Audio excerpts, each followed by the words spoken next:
Bueno, Manolo, pues muchas gracias por acudir a nuestra cita y muchas gracias en nombre de la Fundación. Vamos a la entrevista. Hemos leído, en la entrevista que le hizo Juan, que sus primeros 20 años, los suyos, los de usted, los pasa de un pueblo a otro alrededor de la Sierra de Tejeda y de Almijara. Está en Albuñuelas, en Salar de Loja, en Jayena, Las Cázulas, en Otíbar, luego otra vez en Jayena. En esos parajes usted vive numerosos encuentros con los maquis refugiados en la zona. Sí, eso fue entre el año 50, 49 y 50 que estuvimos en la Almijara, eso que Sí. te digo, la Almijara. ¿Cómo se producían esos encuentros? Ellos estaban en la sierra y nosotros estábamos de pastores con una marquesa y vinieron, unas cuantas veces vinieron al cortijo. Venían ellos. Venían ellos, sí. Lo que pasa es que luego venían los civiles detrás y había un problema grandísimo porque venían unos, venían los otros.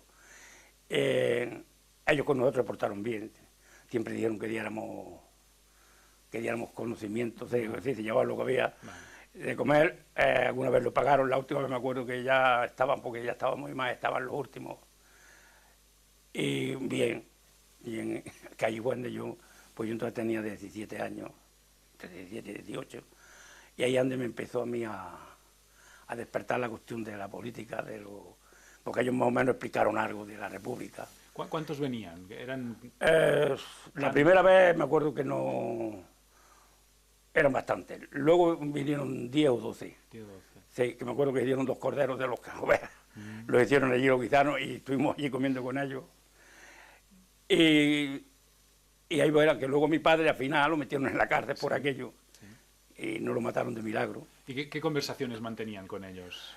Pues bueno, me acuerdo que la primera venían de una manera muy de eso, y mi padre me acuerdo que tuvo una discusión porque ellos decían que eran muy pocos los que estaban dedicados a la República y que nos habíamos dedicado a vivir y que no nos dábamos cuenta del peligro que tenía el fascismo, pero que estuvimos tranquilos que la República vendría. Vamos, esa es de la que más me acuerdo. Y luego la otra, ya te digo, luego la otra ya estaban muy mal, ya estaban casi en las últimas. Y sí, me acuerdo que cuando acabaron nos dijeron, bueno, mañana va usted a conocimiento de que hemos estado aquí y que vendremos más veces. Y me dio gracia porque y al encargado vas tú y se lo dices que le tenemos muchas ganas. Total, conversaciones... ¿Y eran de Granada, de Motril? Eran de allí de Otíbar, porque esto estaba en la Sierra de Cázulas, que esto es de Otíbar. Estaban eran 2 hermanos. Me acuerdo que uno era eran Fajardo, los hermanos Fajardo, que se habían tirado a la sierra ya después, que luego murieron en una trampa que le hicieron allí en un barranco, que ya aquellos fueron los últimos que quedaban por allí. Ya esto fue en el 50 o en el, quizás sería ya en el 51 o en el 52. Y ya ahí fue cuando ya por allí se acabaron. O sea, eran vecinos de la zona. Sí, la mayoría eran vecinos de por allí, sí. Eran de allí de Otíbar, y estábamos en territorio de Otíbar. Sí. ¿Y cree usted que la relación esta con los maquis despertó algún tipo de conciencia política en usted? Bueno, yo siempre he dicho que mi conciencia política creo que nace ya en el vientre de mi madre, ¿no? Porque la gente que nos dedicamos a la política toda la vida, en los años tan duros que tuvimos, de franquismo, y estuvimos haciendo política, creo que es que ya naces con esa condición. Y luego, pues la sigue. Y yo creo que, porque en mi familia no era, en mi familia te diría yo más que era de derecha, que el entorno de mi padre, pero luego le hicieron una limpieza en la familia, pues antes, luego después de la guerra le mataron un cuñado no más que por ser socialista, y lo mataron ya en el año 40, un año después de acabar la guerra, de las sacas que estuvieron haciendo todos aquellos años, y yo ahí sí que lo he tenido siempre, con algunos mismos hijos de mi tío he tenido una refriega grandísima, porque no es que haya sido de derecha, no, me acuerdo que un hijo de fue alcalde muchos años, un nieto allí en el pueblo de Jayena, pero que te quiero decir que yo siempre la he tenido, que yo decía que de muy joven sí que sabía lo que quería y en lo que me he movido. Pero, luego, diga. Luego lo mejor que creo que me ocurrió fue hacer la emigración, y tuve la gran suerte de venir a parar a Valle Obregat. Cuando Cinturón Rojo, creo que ha sido lo mejor que me pasó en mi vida, porque en aquel momento me encontré en mi ambiente y en muy poco tiempo ya tomé contacto con, bueno, 7, 8 años con el PSUV. Pero usted ya venía con una... No, yo tenía yo unas muy inquietudes, jovencito, ¿no? me acuerdo que también tuve la suerte que allí en un cortijo que estábamos en Jayena, Sí. había un primo de mi madre que estuvo 7 años en la cárcel y compró una radio de pilas para sentir la perinaica. Y ya ahí, entre aquel hombre, aquel tío, aquel primo de mi madre, y eso a mí ya me despertó O sea que poco a poco usted se me fue... entró esta política y yo, claro, yo sí, porque ya te digo, sentimos la perinaica Ya. y estaba entera de todo. Me acuerdo cuando la muerte de Julián Grimao, el fusilamiento de Julián Grimao, lo escuchábamos todas las noches y ahí donde me despierta a mí toda la... Bueno, que ya me tiro y bueno, y luego tengo la suerte de venir aquí al Bajo Llobregat y entre Zorbay tuve primero... Bueno, porque muchas veces lo digo, yo en el año 66, el Bonastre, que era un falangista el número 1 en todo el Bajo Llobregat, que era el alcalde de Martorell, yo trabajé 5 años con esto, hablar de él, ¿no? Sí, sí, en su entrevista. En mi entrevista, yo trabajaba con él. Y en el año 66 había un jurado de empresas de aquellos que te lo ponían a dedo a ellos, y yo lo hice como luego una comisión obrera que la llevaba yo solo, pero ya una comisión en contra de jurado lo denuncié y lo llevé a ministratura. Sí, sí. No me sirvió de nada, pero bueno, que te quiero decir que ya era... Y luego tuve la suerte que entré a Zorbay, y ahí en Zorbay sí que ahí hicimos unas comisiones obreras ya muy fuertes. Ahora iremos a eso, pero volvamos atrás. Cuando va usted al servicio militar en Burgos, sí, que debe tener 18 años... No, voy con 21 ya. Con 21. Con 21. ¿Conoce usted a compañeros que vienen del norte, a cántabros, a vascos, a catalanes? Y sí. se queda usted, dice usted que se queda usted sorprendido del nivel cultural que tienen. Ajá, eso es lo que más me... Sí. ¿Puede explicarlo mejor eso? Pues nada, llego, yo muchas veces digo, mi odio más grande a franquismo fue que yo no podía ir a la escuela, que creo que me hubiera hecho falta ahí, y que creo que no hubiera sido lo que soy, un analfabeto como... Bueno. ¿Tú te acuerdas que yo no pedía a la escuela? Yo iba guardando cabras, llevaba un libro y me encontraba algún pastor que sabía algo, me hacía 4 cuentas y eso es lo que aprendí, que yo no... ¿Y en la mili vio a los del norte? Sí, y luego vi yo a la gente que venía de todos andaluces que iban de aquí de Cataluña, que ya estaban aquí trabajando, y los veía, pues, es lo que te hablo, yo, ya con un nivel cultural grande, que eso es lo que a mí me...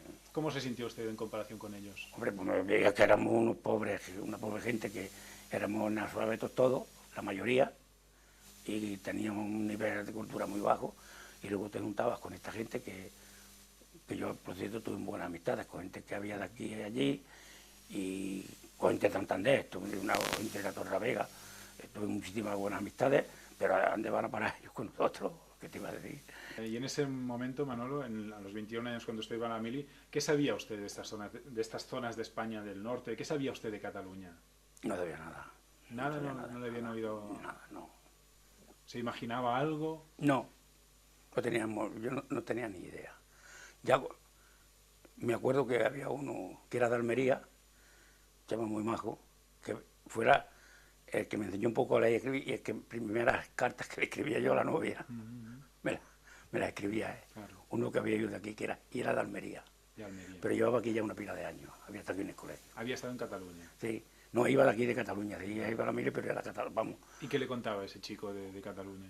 Hombre, que se vivía mejor y que era mejor, porque nosotros, lo más malo lo que nos pasó también, porque mi padre en el año 50 y algo, estaba preparado para venirse, porque ya habían venido alguien del pueblo, a Badalona, pero luego, no sé, unos hermanos míos no querían y total, que se arrepintió y no se vino. Hasta en el año 62, que se vino un hermano mío, se vino por mediación de uno que estuvo en la mili con él, que también era de la Alpujarra, de Granada, pero estaba aquí en San Andrés de la Barca. Sí. Y mi hermano, cuando se licenció, llegó al pueblo y se vino aquí con él. Y luego se vino una hermana mía, un hermano. Para últimos de años de 62 se vinieron mis padres. Y luego ya para mayo yo y otro hermano mío, que estábamos casados, que estábamos en el pueblo, y nos vimos luego para mayo. ¿Eso es en el año 63? 63, en mayo. Yo llego aquí en mayo, el día 19 de mayo de 63. Y en ese momento decidís, me voy a Cataluña. Sí. ¿Por qué? Pues yo trabajaba en una finca, en un cortijo con unos marqueses. Estuve todo el invierno en un molino de aceite de maestro molino, que se llamaba, trabajando 12 horas, y cuando acabé la campaña le debía yo dinero a él en vez de darme dinero a mí. Sí. Y entonces ahí cuando tenía un hijo y una hija que tenían que ir a la escuela, que me acuerdo que ocurrió eso, me dijo el dueño que por qué me iba, y digo, porque ya bastante esclavos y yo tuyo, no quiero que mis hijos sigan siendo esclavos tuyos. Es la contestación que le di. O sea, usted veía que sus hijos serían lo mismo que usted. Hombre, claro, si no iban a la escuela, pues yo no había escuela, estábamos a 7 kilómetros del pueblo y no había escuela. Y entonces, total, que me vine. Y entonces me vine. Tengo una nota aquí muy buena. Yo no había visto nunca un billete de 1000 pesetas, nunca, en mi vida. Y me vine aquí, estuve 4 meses, allí en Martorell. A los 4 meses volví y me acuerdo que llevaba, entre lo que yo había ahorrado y mi mujer, esto lo digo muchas veces porque me gusta que lo sepa la gente, 34.000 pesetas en aquellos tiempos, te estoy hablando del año 73. Y claro, entonces ahí en ese momento vi yo que mi vida estaba en Cataluña, que había trabajado, pero sí, entonces estuve allí en el invierno, pero luego me vine ya en mayo de 74 y en junio ya me traje a la familia. Nos fuimos a vivir a Masquefa, sí, hasta que luego nos dieron un piso en Buenos Aires, allí en Martorell. ¿Qué le tocó? Sí, que me tocó cuando aquello de la Ría. Sí. En Martorell dieron muchos pisos, porque ya te digo, el alcalde que tenía mucha influencia. Pero no fue usted el primero de sus hermanos en emigrar. No, yo... ¿A qué se debió ese retraso? No, porque mis hermanos se vinieron de Cortijo y mis padres también. Y yo seguía allí en el Cortijo trabajando. Porque ya quise echar aquel invierno y ya fui dándome cuenta que para últimos de año, bueno, para la primavera, cuando acabara, que me vendría. ¿Su mujer no lo veía claro? No, mi mujer no. Y me ha dicho usted que se instalan en Masquefa y luego en Martorell. Sí, ya que me lo has preguntado, la mujer no quería que hice del Cortijo nunca. Ella te decía que sería nuestra ruina, que no sabían de... No lo veía. Lo que pasó que luego, claro, lo que pasa es que es una mujer que cuando llegó aquí le encantó. Ya allí llegó a Masquefa, hizo muy buenas amistades, allí la cogieron, porque allí no había gente castellana, había 2 o 3 familias en Masquefa, pero ella la cogieron muy bien, estaba contentísima. ¿Y a usted qué es lo que más le impresionó al llegar a Cataluña a usted? Hombre, pues me impresionó la gente, me impresionó el nivel de cultura tan grande que había. Los críos estaban en la escuela, unos estudiaron más, otros menos, pero todos saben. Y en aquellos tiempos que todavía no se... ¿Vino en tren usted? Sí, claro, en el Sevillano, en aquello la maleta de madera, de los que llegábamos. A la estación de Francia. Sí, lo que pasa es que cuando yo ya vine ya no nos echaban para allá, porque había un tiempo que... Sí. Eso lo contaba Paco Candés. Sí. También en la clandestinidad, en unas reuniones que hacíamos clandestinas. Paco Candés, tú también lo conocerías, sí, ¿no? Sí. Él lo contaba de que llegaban, se subían en hospitales para que los mandaran para allá, para ir... Sí. Y ya cuando nosotros vimos, no, ya... ¿Y usted cuando vio Barcelona? Sí, yo ya me encantó estar aquí y ya te digo, lo mejor que me pudo pasar fue eso, porque también me desarrollaba políticamente, que estuve siempre, muchas veces lo digo, estoy contento y orgulloso de haber sido colaborador de la Fundación de Comisiones Obreras, que llega a ser el primer sindicato de Cataluña y de España. Entonces, al cabo de los años, ¿usted cree que tomó la decisión más acertada? Sí, estoy convencidísimo. Muchas veces me dice la gente, ¿cómo no te has comprado acá de allí? Digo, sí, hombre, allí me tengo yo que ir. Me tuve que venir de allí sin nada, y ahora si tengo un duro me lo gasto allí para irme allí, no sé qué voy a hacer yo allí. Y tengo todos los hijos aquí, los nietos, y tengo toda la familia aquí. Claro. Además, yo cuando me preguntan dónde era, yo soy de Martorell, claro. Sí. ¿Le parecieron peores a usted las condiciones de trabajo en la fábrica en relación con el campo? No, hombre, no tiene comparación. ¿Por qué? ¿Era duro el trabajo en la Solva ahí? Sí, pero hombre, aquí hay trabajo. Yo cuando vine aquí también tuve trabajo duro, duro la bobilá. Sí. Eso sí que es duro. Sacando los tochos allí calientes, ardiendo. ¿Y en comparación con el campo? Hombre, a lo mejor el campo quizás sería más, pero aquí por lo menos ganaba dinero y vivía y descansaba los domingos, descansaba, tenías tu descanso y tenías que allí en el campo estarías todos los días que estás trabajando. Y claro que no era tan duro lo mejor el campo como a tiempos, pero ¿dónde va a parar? No tiene ni comparación. ¿No? No. Vale, vale. Porque el campo es bastante solitario y usted de golpe y porrazo pasó en una fábrica llena de gente.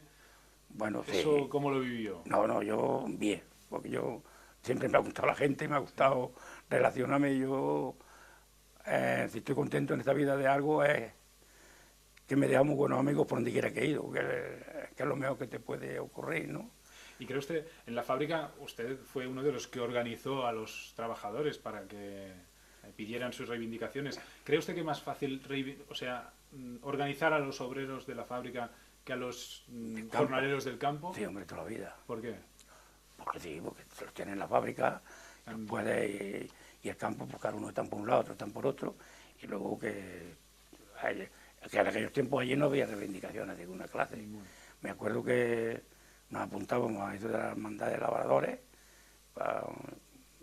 a fuerza de pelea, que ya me dieron el seguro, ya en el año 60 me marqué la que me hizo el seguro, pero luego te amenazaban, llegaban unas elecciones, ponían lo que ellos querían, y si no votabas aquello, decían que te quitaban los puntos de los críos, te amenazaban, pero así con toda la jeta, no te crees que andaban por la orilla. Caciquismo. Sabes que tenéis que votar y tenéis que votar a fulano, y si no, te quitarán los puntos.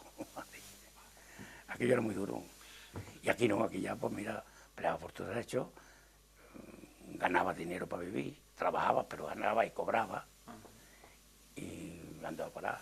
Y luego ya tuve la suerte que en el año 70 empieza Solvay, y yo soy de los 4 obreros primeros que entraron a Solvay. Solvay era una multinacional belga del Belga, sector, se llevaba ya 75 años de estar en Torrelavega, del sector químico, ¿no? sector químico, sí. ¿Y cómo era la fábrica que construyeron en Martorell? Bueno, la construyeron regular, cosas muy antiguas todavía. Pero era nueva. Pero luego cada año iban renovando, la renovaron mucho, se renovó mucho, y hoy, pues mira, antes éramos 700 trabajadores, ahora están por debajo de los 300. Antes llegamos a decir que 800, ahora están por debajo de 300. ¿Qué instalaciones tenía? O sea, ¿qué secciones había en la fábrica? Bueno, ya había 3 secciones. 3. Estaba la Beniclós que hacía polietileno, sí, polietileno para hacer plástico. ¿Cómo se llamaba? ¿Esta sección se llamaba? Viniclós. Viniclós. Y luego estaba la UE, que es la de la zoza cáustica, ¿Sí? la zoza y lejía. Y estaba Hipaví, que es la que hacíamos ya el plástico. Sí, el vinilo, sí, el plástico, donde salía todo del plástico. Plástica. Sí. Hay 3 que siguen igual. ¿Y cómo estaban las condiciones de trabajo? Hombre, cuando entremos regular, y pagaba un poco mejor que otras, pero luego nosotros, cuando entró cuando ya nos organicemos, que en el año 74 ya estábamos bien organizados, ya habíamos hecho algún convenio, bueno, pero todavía fue cuando vino la huelga de 52 días, y ahí sí que, a partir de ahí pusimos unas condiciones en la fábrica que todavía vive en la costa de los convenios que se dieron en el año 74 y 75, sí. Sí, porque se sentaron unas bases que no las han podido mover, por mucho que han querido reducir, pero no. Y aquella huelga que habíamos encerrado en Montserrat, ¿Sí? que no había encerrado nadie, nada más que no. Y bueno, y ahí ya fue cuando nos organicemos. ¿Y usted cuál era su tarea en la fábrica? No, yo era obrero especializado. ¿Y qué hacía? Nosotros hacíamos un embalaje donde venía la resina, o bien la embalábamos en sacos, que primero eran manuales, luego ya iba todo automático. Y si no, se mandaba el producto a unos silos y se cargaban con cubas, que luego ya la mayoría va así. Y, sí. ¿Y entonces ustedes tenían comedores? Sí, teníamos un comedor.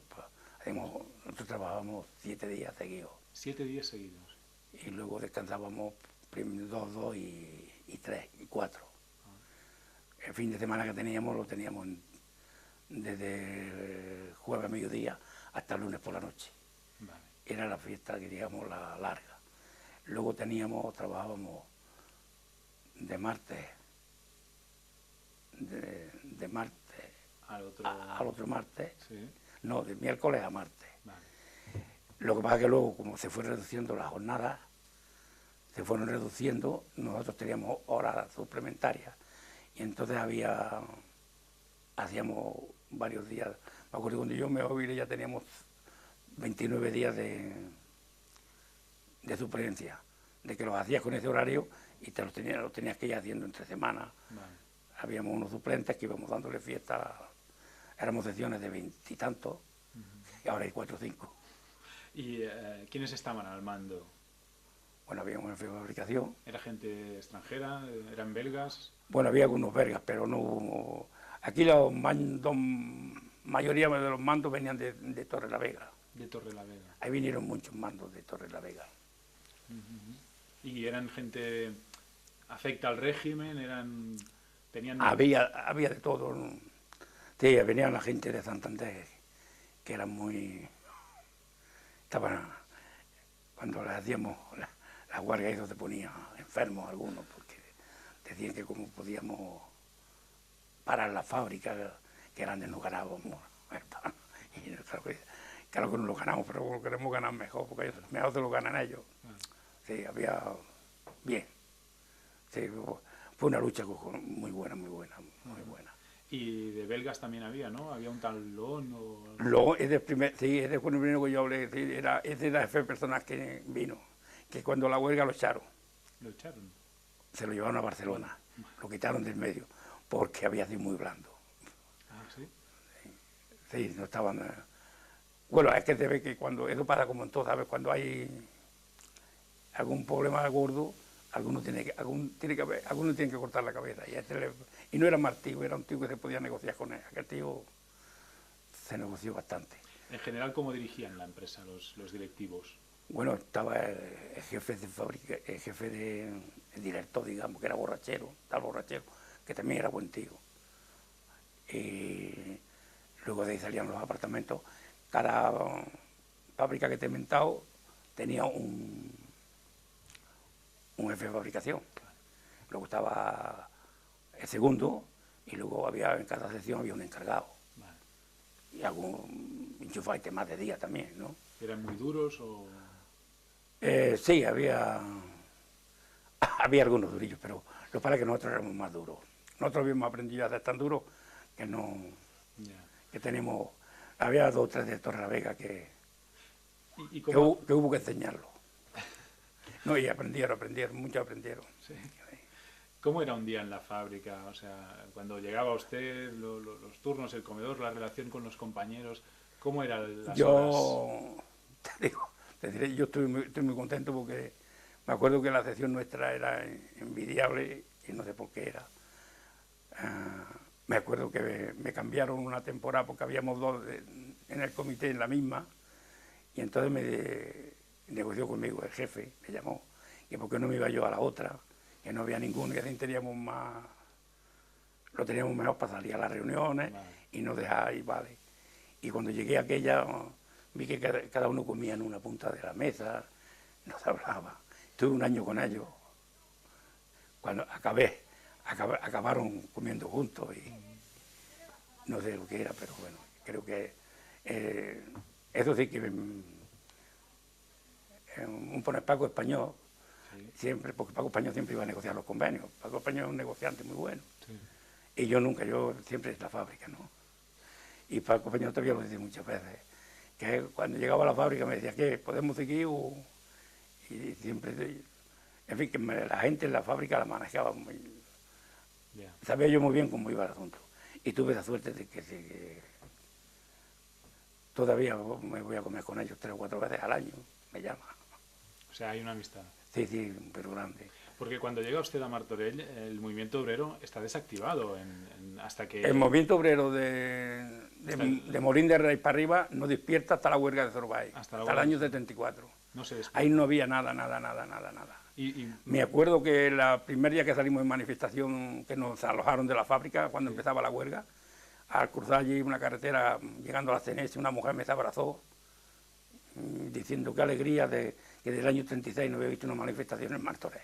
Eso ya era en el año 74 y no había habido nunca una manifestación. O sea que es Solvay la pionera del movimiento obrero. La pionera, además estaba la Cruz de al lado y todas estas fábricas que ganaban miseria. Ya. Y a partir de ahí, como ahí dimos unos convenios muy buenos, ahí fue cuando despertó el movimiento obrero y ya sí que nos unimos con yo le diría, ya nos unimos con el Cinturón Rojo, porque el Cinturón Rojo en aquellos tiempos llegaba nada más que hasta Molín de Rey. Vale. De allí para arriba no había nada. Me acuerdo que fue ya en el 75, hicimos un paro que nos montamos todos en un campo burro de Martorell, pero paremos de los Brus y de Cuatro Caminos, lo paralicemos todo. ¿Y la influencia viene de Terrassa y Sabadell o viene de Cornellá y abajo del Baix Llobregat? No, de Cornellá. Del Vallès no había... No había contacto, no. No había contacto. Aquí nace todo de Cornellá, que es donde había estado lo gordo, y nosotros aquí nos agarremos, y fue cuando estaba Erza también en aquellos tiempos, también estuvimos encerrados aquí en la iglesia, ahí nos alojó la guardia, la policía. De sindicato nos alojaron varias veces de aquí de Cornellá, porque bajábamos los de Zorbay, y cuando estaba con Ubía junto con los de Oreza, ya teníamos toda la policía de Barcelona detrás nuestra. ¿Y la gente de Martorell, el pueblo, los vecinos, les dieron...?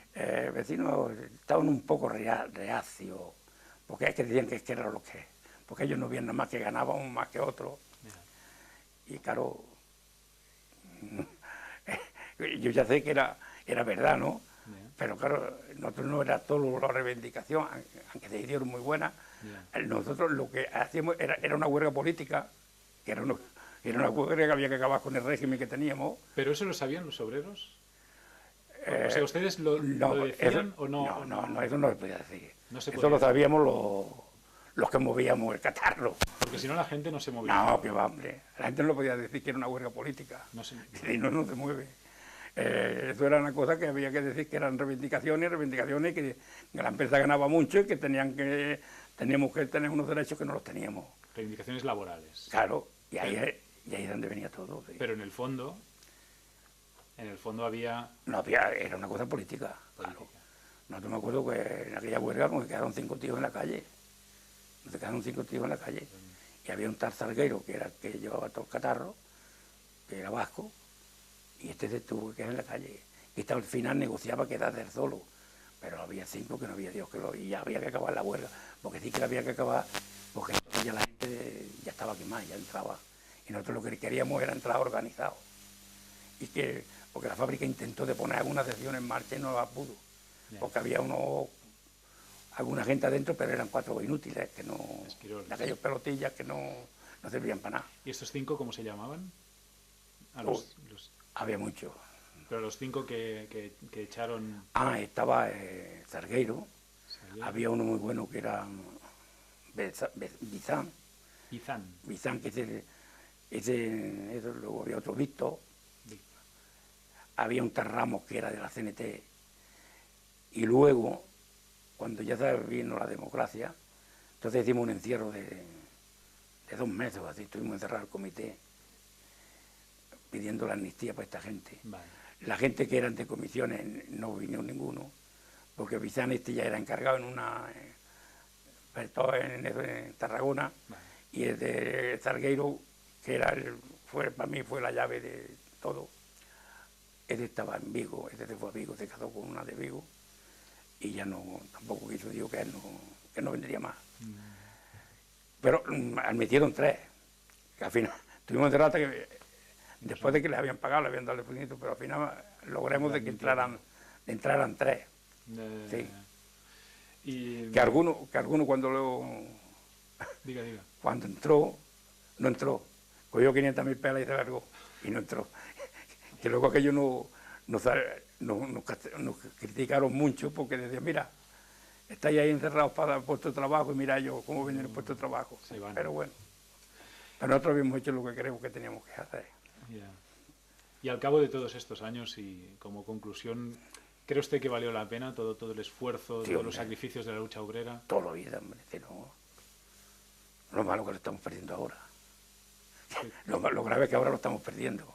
Todo lo que ganamos, todo lo que nos costó tanto sacrificio, claro, siempre más. ¿Se está perdiendo lo que se consiguió? Hombre, claro que se está aprendiendo mucho. Ahora la gente pone en la calle. Ahora mismo yo he vivido dos casos que lo que digo.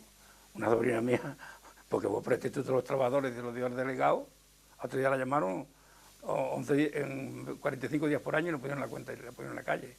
La hija de un amigo mío y la chiva a la mujer amiga mía, porque protestó, también la puesto en la calle a los 6 años y eso que estaba. Y claro, ver cosas, y se quedan los compañeros tranquilos trabajando. No tiene Dios.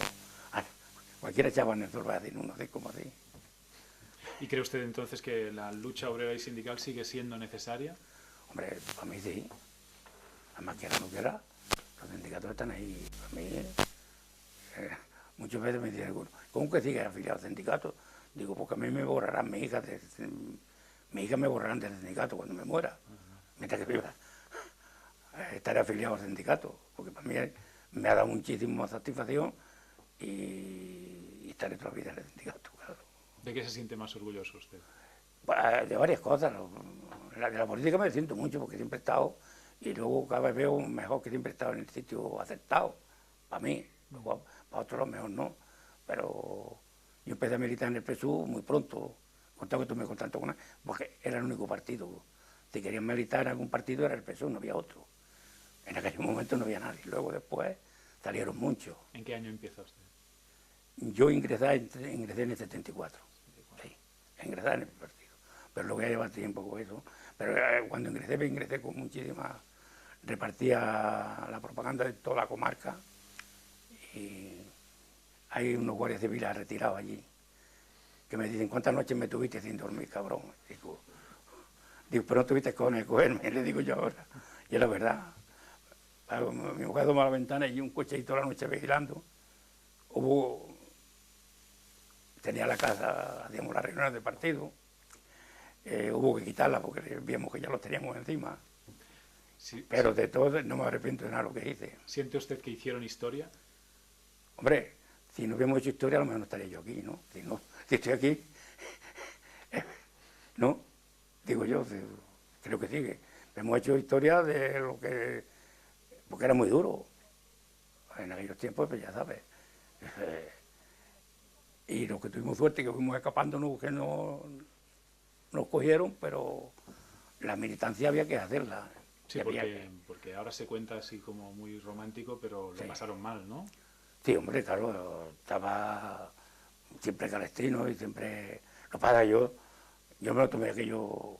Me acuerdo que una vez estoy con un paquete de Mundo Obrero y de trabajo liado en un periódico y llego y había un guardia civil y un urbano tomando allí, y lo puse allí en medio de ellos y me puse a tomar un quinto allí con ellos. Sangre fría. Y luego llega que tenía que venir a buscarlo y cuando me vio salió corriendo. Se creía que me habían cogido. Y me pasaron cosas, lo que pasa es que yo le echaba